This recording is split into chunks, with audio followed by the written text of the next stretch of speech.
Hello everyone, it's Audra here from Earlies, and today I'm going to show you how to treat dog spots on your lawn. As you probably know, dog urine does cause a lot of damage to your lawn, so today I'm going to show you how to adjust the pH, reseed, and hopefully this spot will look a little bit better very soon. The first thing we're going to do is rake up the affected area very well. That way we can lift up some of the dead grass that's already there, as well hopefully lift up some of the soil so that when we add the new grass seed and the soil amendment, it's going to be able to establish very nicely in there. Because I've got a pretty large space, I'm actually going to do a bit of an experiment. So I'm going to do 3 different areas. In the far back, I'm going to be reseeding just with our Western Parks mix. I'm using this one because I am out on an acreage and I don't have access to sprinklers or watering frequently. So I need something that's going to be a little bit hardier than our traditional Air Green City mix.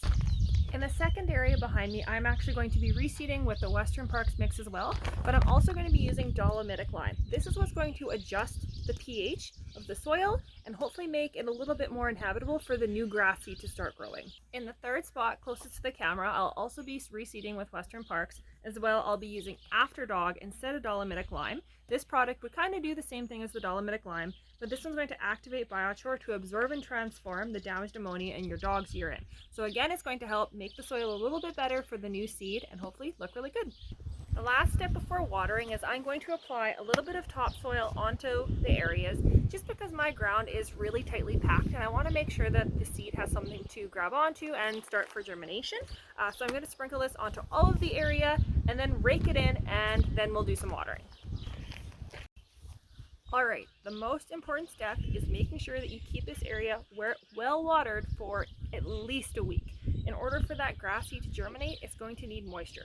So we're going to water in right now. I'm going to water it again this afternoon, and if we don't get any rain, I'm going to make sure this area stays nice and wet for, like I said, at least a week. And that's all there is to it. All we have to do now is just keep an eye on things and take some progress pictures and videos along the way. As well, everything that I use today can be found at Early's Farm and Garden Center. We've got it in store and online. As well, our Early's experts are always really happy to help, so if you have any questions, feel free to leave them in the comments below, or you can always give us a call or visit us in store. We're super happy to see you there. Anyways, thanks so much for watching. Bye!